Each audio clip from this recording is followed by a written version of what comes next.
Cheat Code Support Strategist, written by Clouds, read by Distracted by Books. Chapter 33, Connections. Shoto felt numb. Not that he ever let himself feel much to begin with, but everything just seemed so out of focus, and the crowds were quieter than they should have been. How had he lost? Todoroki. Momo put a hand on his shoulder, and it was all that Shoto could do not to flinch. Are you okay? I'll be fine, Shoto said firmly. He had to be fine. If he were to show anything but the utmost composure on television, Endeavor's punishment would probably be even worse. Not that he was looking forward to the increased training that would undoubtedly follow his failure, but he'd endured this much. He could handle a little more if it meant rising to the top without his power. I apologize for losing our points. It's not. Momo hesitated. I mean, yes, that's very unfortunate, and I'm not happy about losing either, but that's not what I was asking. Do you need to see Recovery Girl? Shoto turned to her, slightly raising an eyebrow. Why would I need to see Recovery Girl? Momo hesitated. The burns? Shoto's eyes widened slightly in shock. He'd only activated his fire for a split second, out of instinct, before he'd realized what he was doing and snuffed them out, but that shouldn't have been nearly enough to burn him especially. It's just that with what Bakugo pulled with Ashido's acid, a lot of us have chemical burns, so we're all going together, Momo explained. Those tape grenades kind of exploded everywhere, you know? We're just lucky that Ashido didn't make the acid strong enough to do any real damage. Oh. Shoto looked down at himself, noticing for the first time that there were holes burned into his uniform from where Ashido's acid had splattered all over the field as it fell. Sure enough, there were a few small burns trailing along his arms, but the pain wasn't anything more than what he was used to from his normal training. I hadn't noticed. Understandable. Ida joined the conversation, arms already swinging as he spoke. The adrenaline in our systems was more than enough to keep us from noticing until the game was over as well. However, I believe it is best to get these wounds, however minor they may be, taken care of quickly so we can focus on learning from the next rounds.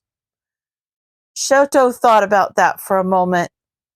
On the one hand, his father would consider going to the nurse for something so minor as a sign of weakness. But on the other, even if Endeavor managed to shove his way back into the student areas, he wouldn't do anything to cause a scene if there were other people around. If only he'd used his fire. Shoto stomped down on that thought the moment it popped into his head. No, he wouldn't become like that bastard by using his power. In fact, Shoto forced himself to take a breath and almost smiled as a thought occurred to him. His father had failed too. He'd failed to become number one. Losing here just meant that he was better at failing than his father could ever be. He hoped the bastard enjoyed what he created. Izuku grinned at Mei and Shinso as Midnight cracked her whip to draw their attention to the screen where the brackets were laid out. They all had bandages covering various parts of their arms and faces from the cavalry battle, since Recovery Girl had insisted on only healing the worst of the damage, so they wouldn't be too exhausted to do well in the rest of the festival.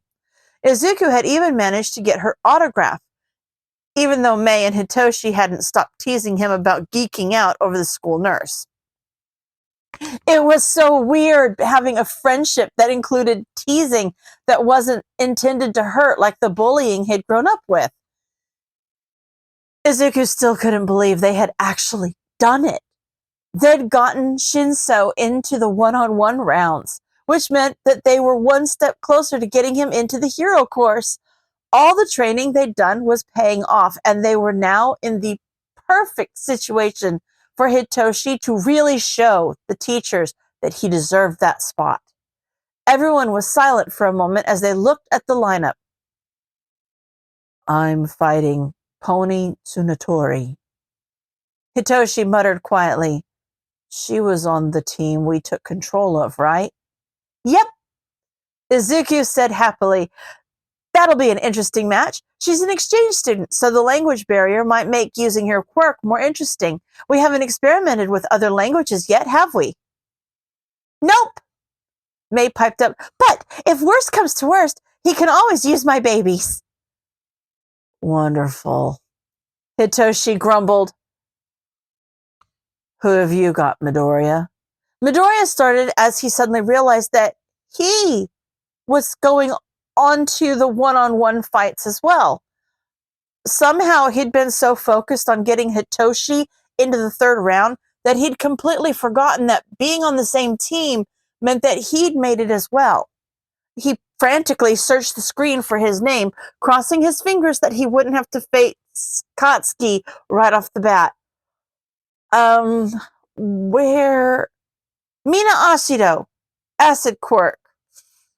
Izuku grimaced. At least it won't be boiling this time. Yeah, that sucked, May said, tugging at one of the bandages on her arm. Izuku-kun, what's Monoma's quirk again? Oh, his is a lot of fun. Izuku grinned. He has a copy quirk. I think he can copy up to 3 people's quirks at the same time. There's really no way to know whose quirks he's copied until you fight him, though. Perfect! May's eyes narrowed in on Monoma from across the crowd. He'll be the perfect demonstration of how adaptable my babies are. I don't know whether to pity him or just laugh, Hitoshi said, amused. Oof. Uraraka's strong, right? Yeah, she really is, Izuku answered. Why? Because you better hope she wins her fight. Hitoshi pointed at the brackets. Otherwise, you're going to be up against Bakugo in the next round. Izuku gulped and glanced over to where Katsuki was surrounded by his team from the cavalry battle. Kirishima was patting him on the back, but Izuku could feel his anger from all the way across the field. Katsuki had always been the best, ever since Izuku could remember, so it must be eating at him that he hadn't gotten first in either of the first 2 rounds. And it must hurt even worse that he was beaten by Izuku, of all people. He wanted to feel guilty about that. Years of standing in Katsuki's shadow had primed him to believe that if he wasn't helping his best friend, being a stepping stone on his way to greatness, then he was nothing. If he wasn't helping Katsuki be the best, then he really was the useless Deku that everyone told him that he was. But things had changed since middle school. For one, Izuku had found a new dream that didn't have anything to do with Katsuki. And for another, he knew what real friendship was like now. Friendship was comparing notebooks to figure out why May's latest experiment kept exploding. It was ganging up on Hitoshi to make him laugh when he hadn't gotten enough sleep the night before. It was curling up under a fluffy blanket after a villain attack. It was winning the first 2 rounds of the sports festival when he didn't have to, just to make sure his friend made it to the 3rd round. Don't worry, Izuku assured his friends. Katsuki may be strong, but we're not friends anymore. He's lost the right to hurt me. So, did you ever figure out how that Gen Ed's kid's quirk worked? Ojiro asked Tokoyami. You might have to fight him again, you know? I am aware, Tokoyami answered, but first I will have to beat a fellow agent of darkness. Okay. Ojiro looked at him strangely, but Tokoyami was more focused on his next fight and on ignoring Todoroki, who was brooding in one of the upper rows of their section of the stands. If he was being completely honest, he hadn't expected his team's last-minute strategy to come to anything. He and his teammates had been fully prepared to embrace the dark void of empty failure when the buzzer rang. But somehow they had managed to pull through. Tokoyami couldn't stop wondering, however, why Todoroki had refused to use his fire. It had been obvious in that moment that Dark Shadow was weak to his left side, and yet Todoroki had let him win. There must be some dark reason for his refusal, but Tokoyami wasn't one to reveal others' inner darknesses to the world. But perhaps revealing it to a certain analyst who seemed determined to help their class wouldn't be the end of the world. Perhaps he should talk to Aizawa about peering through the shadows to implore the assistance of the mysterious cheat code. It is of no importance, Tokoyami said finally. Dark Shadow and I will be victorious. I just hope the purple kid doesn't start singing again. Dark Shadow shuddered. I think that was creepier than being brainwashed. Singing? Aoyama looked at them curiously. Why would the monsieur sing in the middle of a fight? He doesn't seem nearly gorgeous enough to pull it off. I think it had something to do with his quirk activation. Kamakiri leaned over the wall, dividing 1A and 1B. Sorry to eavesdrop, but it's a tournament, so I might have to fight him again too. It was only after he started singing that he took control of us. But he didn't sing to me, Dark Shadow complained. You did hear him sing, though, Tokoyami said. Perhaps the best strategy would be to cover one's ears to prevent themselves from being pulled under by the siren's song. What the heck are you guys talking about? Mineta yelled. He had an ugly purple-black eye that Recovery Girl had apparently refused to heal. That purple guy doesn't sing, and covering your ears won't do fit. He takes control of you through punching you.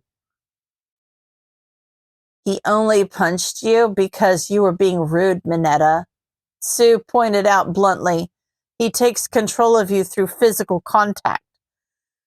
He never made contact with me, so my head was clear the whole time. But I'm pretty sure he touched Shoji when he was going after you.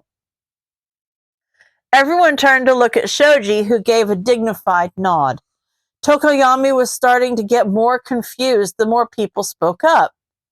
But I never touched him. At least, not before he and his agents of chaos possessed my team. You're all idiots, Monoma said. It's obviously eye contact. You didn't even fight him, Monoma, so pipe down. Kendo slapped him over the head and shrunk her hand as she appeared over the wall. I think he's got kinda a sphinx quirk or something, she suggested. He got us by giving us riddles. When we couldn't figure out the answer quickly enough, he took control. I hope it is not that. Pony jumped up and landed on the wall. I have difficulty with riddles in my first language. I won't have no hope in my second. Is his quirk truly that difficult to parse out? Yaoyorozu piped up. Most of the class had joined the conversation by this point, understandably. Surely the activation requirements must be obvious by now if he's fought so many of you. Tokoyami sighed. He is a mystery wrapped within an enigma. He's a weirdo, that's what he is, Dark Shadow grumbled. Come on, Fumakagi, I want French fries. End of chapter.